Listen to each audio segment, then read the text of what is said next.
What's going on, everybody? We have made it to Chicago, Illinois, and we're here with a very special guest, the General President of Alpha Phi Alpha Fraternity Incorporated, Dr. Willis Lorenza Lonzer III. And we're super excited to have you today for one of our RV talks to talk a little bit about voting as well as your experience as General President of Alpha. And so the first question I will ask is more related to voting, but do you remember back to the first time you ever voted? I do. And what was that experience like? What did that feel like? It was very empowering. At the time, I was in Virginia, where I grew up in Richmond, and I voted for the Democratic primary, and I voted for Jesse Jackson, and he actually won Virginia, and it was very, I really felt like my vote mattered, and that was a very cool aspect of that. That was just a little bit before I actually pledged Alpha Phi Alpha, which is fall '86. So that was a very actually. When we talk about that, though, technically I was a brother when that happened, but being a part of that experience when he was going through and being able to participate just prior to that piece was really cool. I enjoyed it. That's amazing, sir. Yeah. Well, I'm very happy to hear that you're a Virginia native, guy represent. But that leads me to my next question. I'm actually curious to what were conversations around voting like in your household growing up? Well, it was important that we voted. I mean, my grandparents and my parents were definitely engaged. My family, they go out and they vote. We never really questioned it, and I was raised in the church, Fourth Baptist Church in Richmond, Virginia, and we saw politicians come through. Some of our fraternity brothers, some I didn't know even at the time, were brothers and had been initiated through, many of them through Gamma Chapter at Virginia Union, because that's the school that really, a lot of folks who stayed along in Richmond, either they were at Virginia Union University, maybe Virginia State, maybe Norfolk State, or Virginia Commonwealth University. But the point is that we had politicians coming through our sanctuary as a part of our worship service when the elections came, so we heard about it. And even one of our members was in the House of Delegates by Mr. James Christian. He wasn't an Alpha man, but had known him all my life. It was pretty cool to watch. And eventually, after I graduated and the pastor I knew retired, the pastor of the church became the mayor of Richmond. Wow. At one point, Reverend Leonidas Young, and he's now passed on. But so the politics piece was real, and we definitely talked about it in our household and the importance of voting. That's awesome. And so for those of y'all who don't know, Alpha Phi Alpha Fraternity Incorporated has 4 national programs: Project Alpha, My Brother's Keeper, Go to High School, Go to College, and finally, A Voteless People is a Hopeless People. And so with the work we're doing on this coast-to-coast RV trip, we're following in the footsteps of those who started A Voteless People is a Hopeless People. And so I'm curious for you, what does that initiative mean to you, and what has kind of the work looked like during your term as General President? Well, I'm glad you asked, because the Voteless People is a Hopeless People really was a campaign that Alpha Phi Alpha really owned since the 1930s. It's more recent that the other fraternities and sororities have been really becoming more vocal about getting out the vote, but we have been carrying that torch for a long time. And what I see is that it's expanded. I believe in keeping the brand VPHP. It's a powerful brand. But I look at us, and I use the acronym VERM, voter education, voter education, empowerment, registration, and mobilization. We've got to not only get people registered to vote, but we have to educate our voters. Many people in our communities don't even understand how their government works. Being from Virginia, you've heard of, for example, having and other places, of course, a strong mayor and a weak mayor. A weak mayor is a person that has a city manager as well as being a mayor, and the city council makes a decision. Versus a strong mayor platform, the mayor has more authority to execute on activities that may involve governmental policies and the like. And so, helping them to understand how that governmental piece works, why your vote matters, why voting for the county supervisors or commissioners matter, voting for judges matter. And it's not just about the presidential election. It's about every election. voting in every election and making sure that when it comes to appointment of local judges like municipal judges or even appellate judges, you are helping to vote where you can, because those are people who may get a tap or a promotion to be on the federal bench. And we want folks who have maybe a mindset that's more representative of what the diversity of our country really shows. Mm-hmm. And that's where I think the opportunity is there for us to continue to educate young people. And like I had a talk with my daughter, who is a recent graduate of Spelman. Okay. You need to talk to young people. I said, but we need you to talk to us too. Mm-hmm. And that there needs to be exchanges so we don't leave anything on the table, but we also hear the new ideas and new concepts and find a way to work together as things shift and change.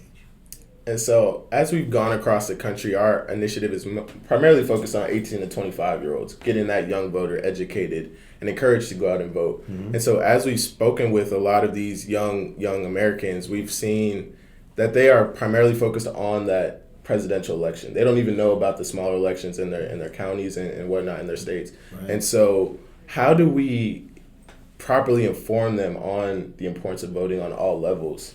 And how do we reach them in the right ways? I think the college man, university man, student, has the greatest opportunity to really make an impact by helping to facilitate discussions on the campuses mm-hmm. across the nation, really. And really, even for our international brothers, like at the University of the Bahamas or wherever we have chapters seated that have university students, it's important that we foster an environment where we also draw on our Divine Nine brothers and sisters too, because we're stronger together. That narrative has really shifted. And I think people around in this nation and around the world are recognizing that people who wear Greek letters are in our fraternities and sororities and the NPHC actually have a lot of influence. Mm-hmm. And so when we work together and facilitate conversations around, for example, maybe you have a Lyceum series during the academic year where you bring in local governmental people, but talk about the discussion around government, mm-hmm. the discussion around state election and state politics, what a gubernatorial or governor's race means, and why it's important that the role of the governor, and like our fraternity brother Wes Moore, right. He's the first black black governor of the state of Maryland, and in Virginia where we grew up, the Omega Psi Phi freighter of ours, Doug Wilder. Douglas Wilder was the first black governor since Reconstruction, if you will, to come through. But he only got 1 2-year term. So we have to help get our folks involved, educate not just black people but all people around the diversity and education of our community and what we bring to the table, and that also helps you indirectly show other people, young men who are aspiring to be fraternity men, what the relevance of Alpha Phi Alpha is as well. Because without going out and saying, we're going to recruit you, you let your work show your worthiness. Right. I'll point you to Henry Lake Dickinson, chapter 7. Think Alpha Phi Alpha, talk Alpha Phi Alpha, promote Alpha Phi Alpha. Yes, labor for the broad principles of idealism for which Alpha was created, so that humanity should look on us as a body worthwhile. Wow. 1914. Wow. He knows his history? Yeah. Well, with that, I would like to take a small segue mm-hmm. and kind of ask you, was it always your goal to be the general president of Alpha Phi Alpha? Never. And how did your inspiration to achieve such a feat come about? I kicked it like you all did when I was, I studied and graduated and did very well. But I love the brothers. Mm-hmm. That's really what it is. And if you're going to lead the people, you got to love the people. Mm. But as I got involved after school, and mind you, in graduate school and all of those things that I had to do, I got involved with training on the district level and in the local area. I was like an area director in Ohio. And some of my ideas, brothers kind of resonated with them. And, and some of the training, I've always trained on our ritual. Okay. and been doing that for the last almost 25 years, talking and trying to help brothers understand that it's just not the order of initiation, but everything, what our symbols mean, what we choose to do, how we do it, and I was a college chapter president, Delaware State Gamma Sigma chapter, but I was also the alumni chapter president, Eta Tau Lambda chapter. That was General President James Williams' chapter, and he mentored me since I was 23. Wow. I mean, talking to me, eventually building a relationship. It didn't just happen quickly, but over time, and eventually I ran and became the district director of Ohio, and some of my ideas and things resonated, and the brothers gave me a look as regional vice president, and then I decided, after seeing some of the successes, and our regional convention, for example, grew exponential while I was regional vice president, where I think we broke every attendance record in the region's history. Wow. While I was regional vice president, and I still hold the record, even though my successor, Brother Ronald Stovall, who he got the financial one, he did. I give him some love for that, but we still have the record in terms of registered and attending, because everybody wants to say, we registered, yeah, but did they attend?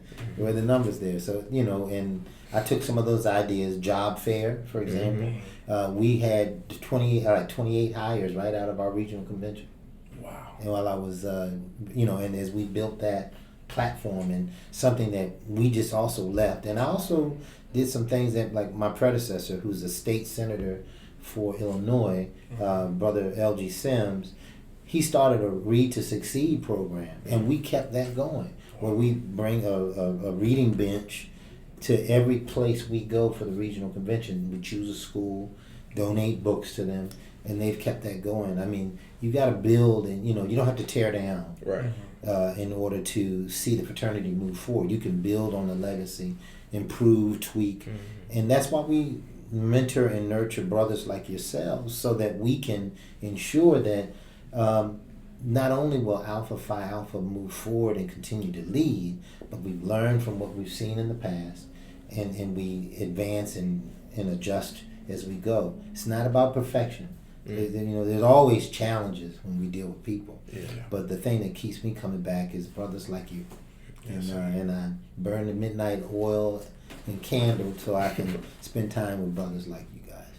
Well, we definitely appreciate that. For sure. And so with us being very young alphas, we're only 3-4 months old as far as alpha.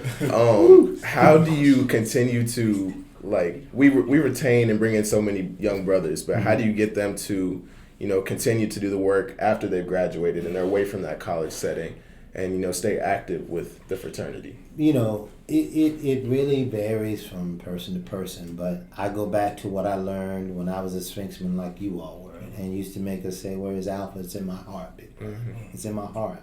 And I believe in the principles that Alpha Phi Alpha stands for, that we develop leaders. We promote brotherhood and academic excellence while providing service and advocacy for our community. I believe in really where that came from, that mission statement came from our aims.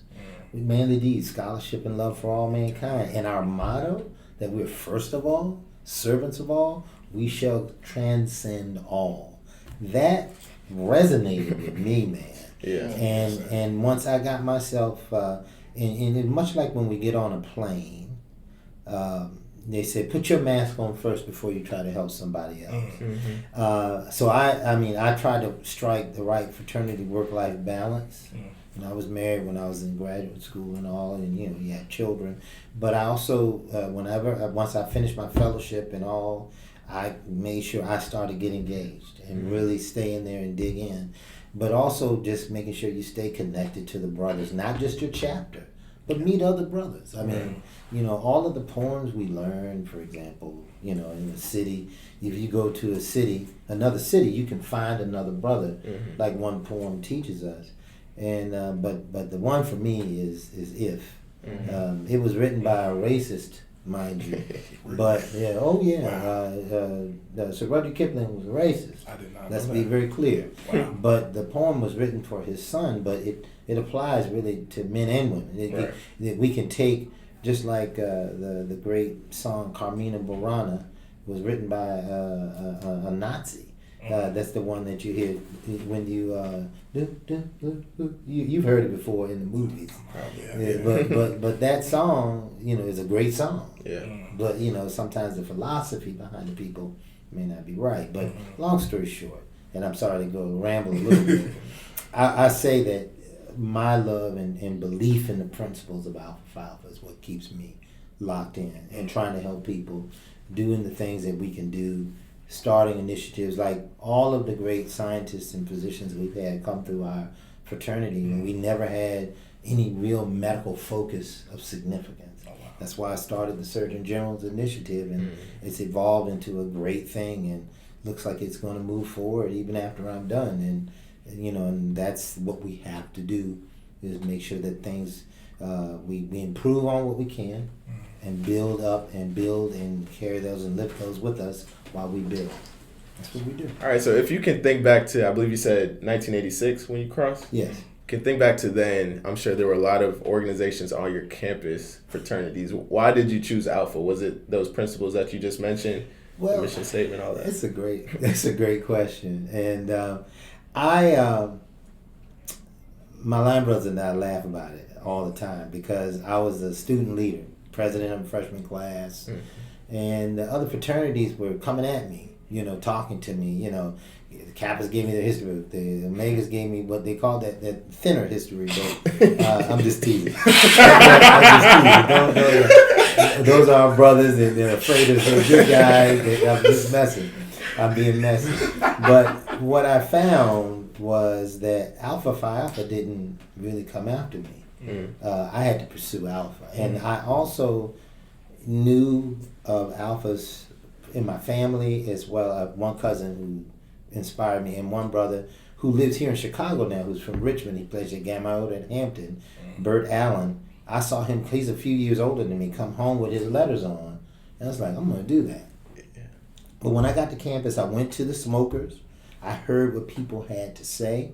So I went to the Alphas, the Kappas, and the Omega smoker. I didn't, Iota Phi Theta was not in the MPHC at that time.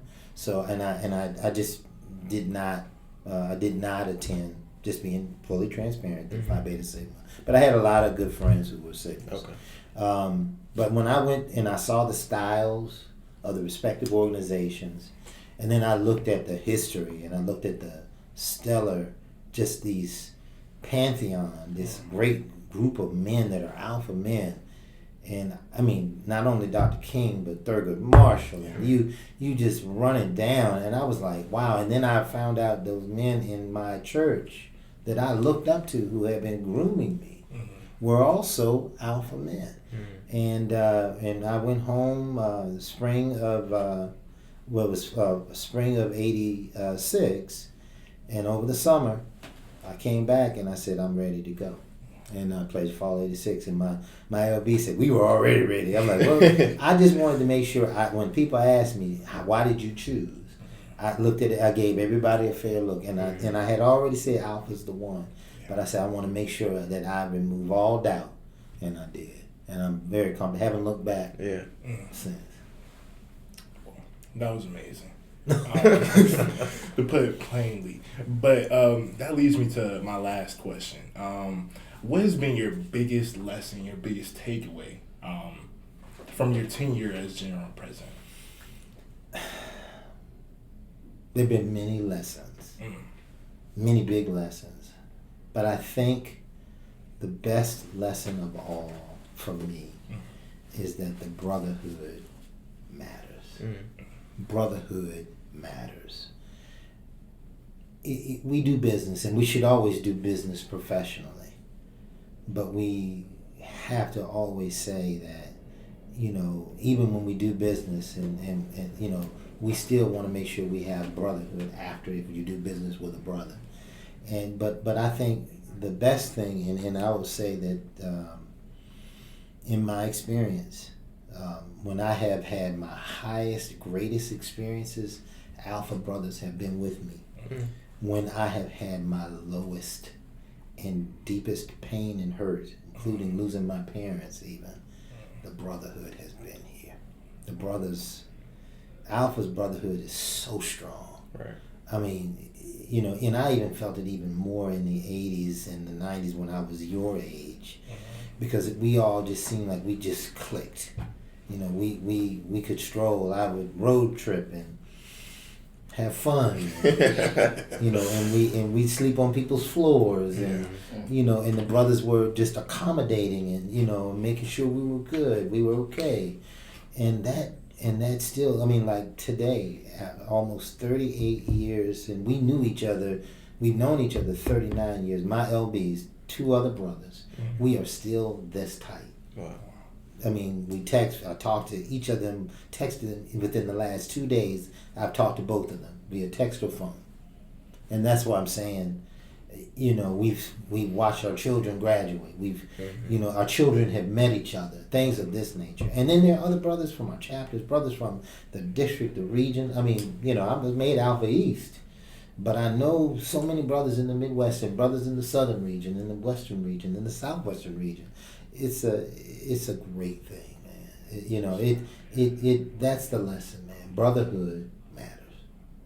Yeah, that's definitely something we've seen in our 3 to 4 months as Alpha so far, and even on this road trip, the hospitality, the warm welcomes, everything, just looking out for us and making sure we're taken care of. Indeed. When we come to their cities and when we visit their chapters, so it definitely matters. That's good stuff. Yeah, you spoke about sleeping on somebody's floor. Literally, last night. Our LB, we stayed with him, so okay, we know all about that. Know about that, yeah. I didn't have to take ibuprofen after I got up. I'd have to do it now, though. Indeed.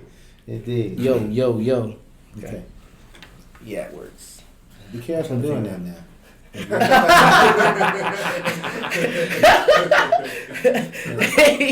The shield might smack you. Don't do that. No. My first question is on voting, and it concerns the role of the fraternity in the 2024 election. Okay. And in a general sense, what do you see as the role of the fraternity, Alpha Phi Alpha Fraternity Incorporated, and then maybe the Divine Nine at large in making sure to get out the vote? Well, I am the chairman of the council of all the presidents right now. And what I would say is, first and foremost, going back to Alpha Phi Alpha, we are nonpartisan. So we're not there to, you know, but we do have a political action committee that's called the PAC. And in fact, past General President, the 35th General President, Dr. Everett Ward, leads that political action committee.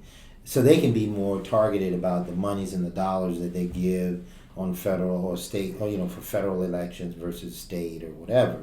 But Alpha Phi Alpha plays a role in educating the community. It's important that we can even host sometimes political forums, but we have to be careful about it because we know sometimes some candidates might take advantage of it and try to twist the narrative and can damage our reputation just by optics. So we marshal, though, the opportunity to educate the community. We also can be helpful in being a part of registration, of course, and making sure that people are voting not only in the general election, but for president, but in other off election cycles, if you will, state elections, city elections. And we also, as the Divine Nine, are working that together. We are about to actually put out several PSAs, public service announcements, around the importance of going to vote. We are going to be on Martha's Vineyard in August and do some of that, as well as at, I think, either the Zeta Phi Beta Boule or in Indianapolis, or at the Sigma Gamma Rho Grand Boule in Houston, Texas. Like, it's the 31st of July, and then the Zetas is the 23rd. Now, I am going to the Alpha Kappa Alpha Boule to represent the men of Alpha Phi. There we go. It's my job. It's my job. And but we will be a part. And I was invited by their international president and CEO, Anthony Reed. So, and their headquarters, as you know, is here, right on Stone, not far from, actually, even from my house.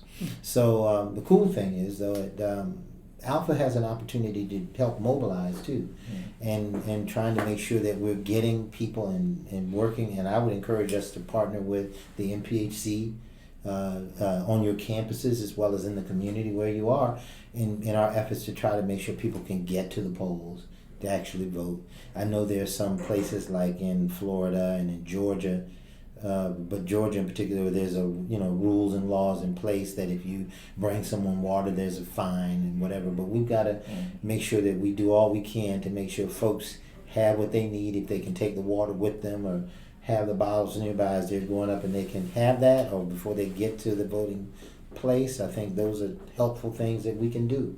And but we've got to not be afraid by rules and laws like that, but find innovative ways to make sure that we can help an Alpha and be a leader in that. But I encourage you to partner. We're stronger together with the Divine Nine. They are cousins. The frats, they are cousins. But our missions are very, very much similar. Yeah. All right, my question, you know how nowadays everything like kind of flows through social media, everything's shared on social media. Yeah. And your opinion, like, how has social media influenced society's perception and engagement in voting? Well, I think social media is definitely a boon to elevating quiet voices. You can find a person who doesn't have a friend, and they can get on social media. Singular. And all of a sudden they've got several thousand followers. So it can elevate smaller voices. I think it's critical for us to leverage social media so that it can be beneficial. But everything doesn't need to be on social media, like our fraternal secrets and things and those types of things. People want to talk about things that shouldn't be discussed on there because we don't control the system. That's what I'm talking about. Right. If you do, that's a totally different piece. But in the public forum around voting and how it can be a real opportunity, like this podcast that you all are doing, to really get out there and share the perspective of leaders and other members that you meet, young, older ones like myself. I mean, I'm getting old, but I also recognize though that we need to intergenerationally talk. And this is a great means. I thought when I heard about your idea and what you all were doing, I was excited and glad to hear that some folks had taken the idea to run with this. And when you said, well, will you have time? I said, I'm going to make time, and that's why I'm here. So it's all good.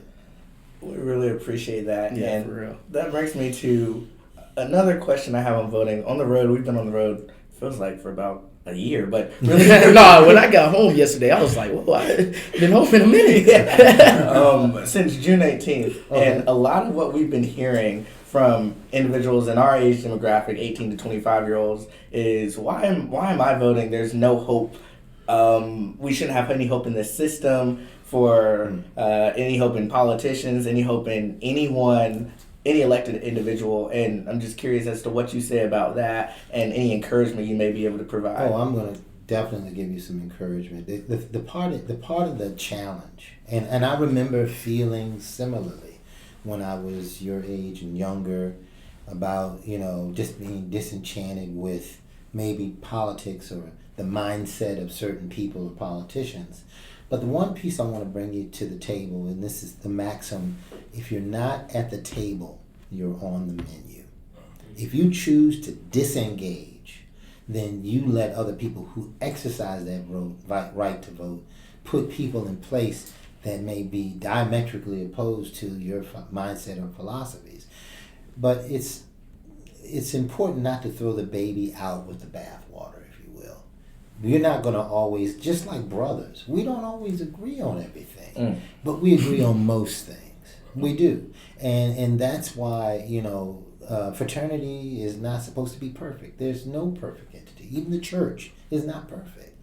But what we can do when it comes to even in this election with Trump and Biden, just as an example, that, and this actually came from social media. If you remember the old television series on Batman and Robin, and you remember they had the butler, Alfred, and Alfred took care of the Batcave and made sure that they had all the innovations. And this maxim that came out of social media said, although Alfred may be too old to take care of the Batcave, you don't turn it over to the joker. And when you look at what one other candidate is saying, or the fact that he doesn't tell truths, lots of false promises, it leads me back to where they promised our people 40 acres and a mule. Everybody should have gotten 40 acres and a mule and some type of reparations based on slavery and whatever. But there were folks who would tell you one thing and do another, and that's exactly what I see in that one candidate. The other candidate isn't perfect, by no means. But I can work more with him than the other. So it's a lesser, in many respects, of two evils. But I exercise my right to vote to ensure that I can have that narrative versus I just refuse to vote. We don't really have an option. We have to make sure we keep it viable for us, and if folks that are going to help continually underscore loopholes and nuances that people want to try to discount, and so that eventually, like I talked about judges and judicial appointments earlier on, we have to make sure that folks like you go to law school, if those who choose to, and have a mindset that they can get to the Supreme Court to balance out the thought. I'm not saying that conservatives shouldn't have a voice, but they shouldn't have the predominant voice. It should be moderates, conservatives, and liberals. And we find a mix where different mindsets can come together and have a concept and a discussion. And your politics will change too as you grow older too. And you have your families and you have other interests. So that's the very positive thing about all of this, is that there's a way to really drill down where we all can win. We can find a path, but we have to stay engaged. We have to stay engaged, or you're forced to take whatever comes if you're not exercised. That's the one thing we all have. That's that right to vote. Every citizen does. Curious, what's the most rewarding aspect or your favorite memory serving as general president of Alpha Phi Alpha Fraternity Incorporated? Oh, my favorite memory? Wow, there have been so many great memories. And it actually was before I was actually, January 1 is when the general president formally takes office. But one of my favorite memories is when I was general president-elect, and my long-time mentor and friend, General President James Williams, says to me, "Brother General President, congratulations." I'll never forget it. He passed away just in like December of 20, and he didn't get to see me take office, but he poured a lot of positivity into me. And the one thing I would say is, as a part of that memory, is that the very last general convention he attended, he mustered up the energy to come to Las Vegas to vote for me, to place my name on the ballot. Wow. That was his last act. And there's another brother here in Chicago, before he passed away, literally a few days before, he told his daughter, "Make sure you mail my ballot." Oh, wow. It's powerful. The brotherhood. Man. The brotherhood, man. That is great. wow. It's very powerful, man, when brothers believe in you like that, man.